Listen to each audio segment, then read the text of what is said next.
So we left pretty early this morning, around 6:30, just to be able to try to get to this first come first serve at Bryce Canyon. So far it's been a beautiful drive. We're starting to get into some greenery, which I've really missed trees. We've already seen some snow. The van's doing pretty good. We're using a lot of fuel. It's pretty much all uphill going from St. George to Bryce Canyon from what I can tell so far. But that means we'll save fuel on the way out, all right?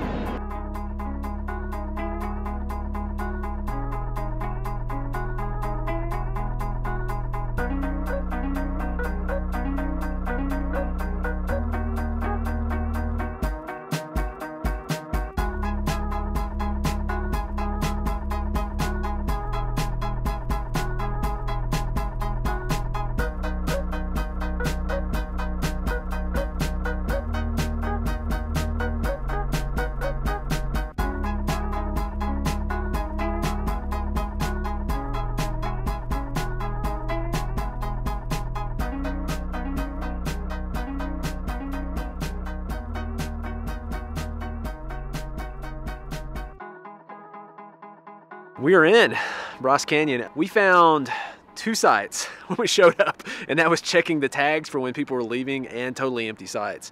So there were not a lot of sites when we pulled in. I like to say this just because it makes me feel better about waking up early in the morning, but I think if we'd been an hour or so later, I mean, there might not have been anything. We just checked the north campground as a backup plan. We still had the south campground, which was called Sunset or something like that.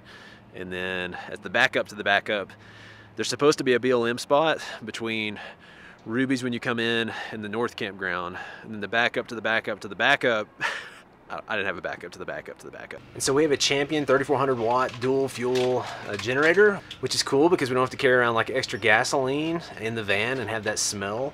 And plus, while it's burning the propane, which we have hooked up to our 40-pound propane tank, we don't have the smell that's like coming in the Airstream or in and around the Airstream from burning that propane. So it's really nice to have it run off propane. And the biggest benefit is we already had these 2 40-pound propane tanks on the front. It's supposed to run around 28 hours on one of those tanks. So that is a long time for a generator. I think if you filled it up with gasoline, it would run like 7.5 hours, something like that. So significantly longer because we can use one of our 2 40-pound propane tanks on it. So far we've really liked it. We haven't tested it on the AC yet. Right now it's running the Instant Pot, and then it's basically charging a bunch of our stuff. It is actually running just outside of our door right now. It's not too bad. Once you get, I'm gonna say 20-30 feet away from the Airstream, it's kind of, you know, you can maybe barely hear it in the background. Then once you get about 50 feet away, I mean, it's next to nothing in the distance. Bikes are out, toys are out, Hensley's out.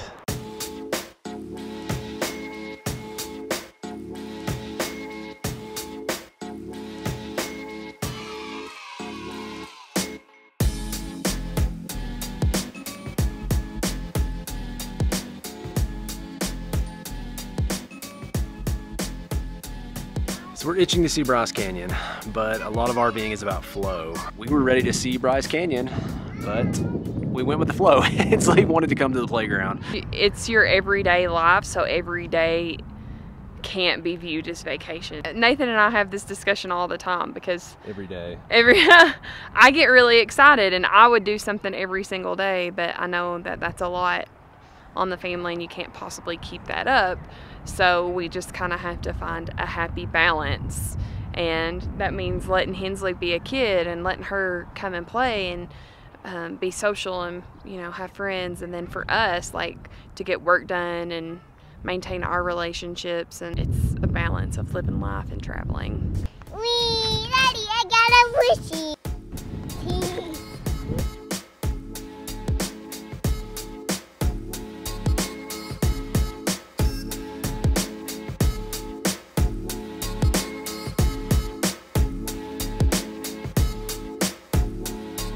We don't share these things to complain. We share these things because if you're wanting to go on the road full-time in an RV or just travel at all, you know, if you have a type 1 personality like we do and we want to know what's going to happen and when it's going to happen, and we've really had to let a lot of that go. We still like to know when things are going to go a certain way and how they're going to go, but in the back of our mind we learned that, hey, you know what, this day we may think at the beginning of the day it's going to go a certain way, we may end up doing a certain thing, and it could be totally different. But it's okay. I mean, it's part of the journey. It's fun. It's exciting, actually.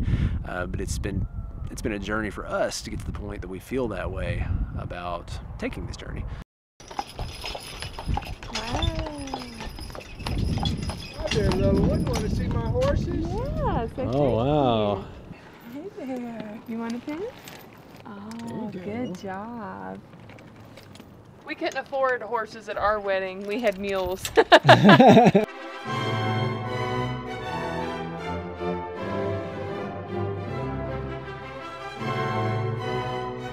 So pretty.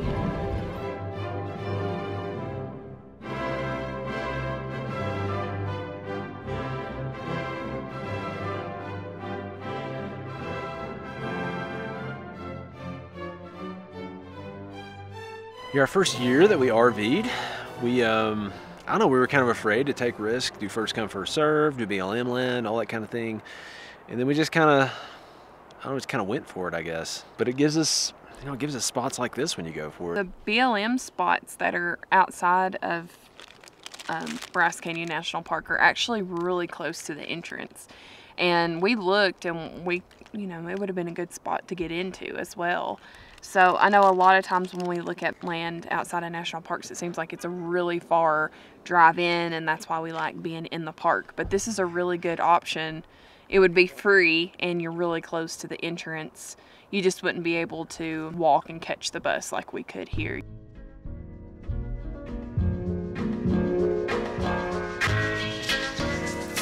So we're going for a walk. Our RV is just back there. And we're pretty sure that Bryce Canyon is over there. Air country. It says, be careful. It says be careful.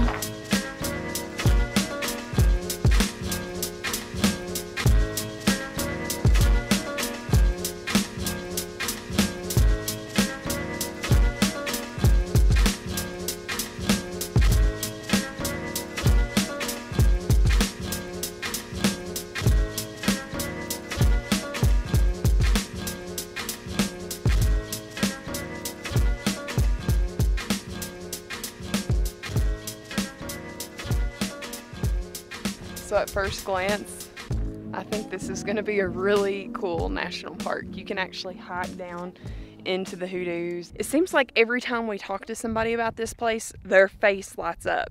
So that's what's made me excited to get out here and see it. So our Airstream is somewhere down here. And of course, Bryce Canyon is right over here. This is where the rim trail just keeps going and going.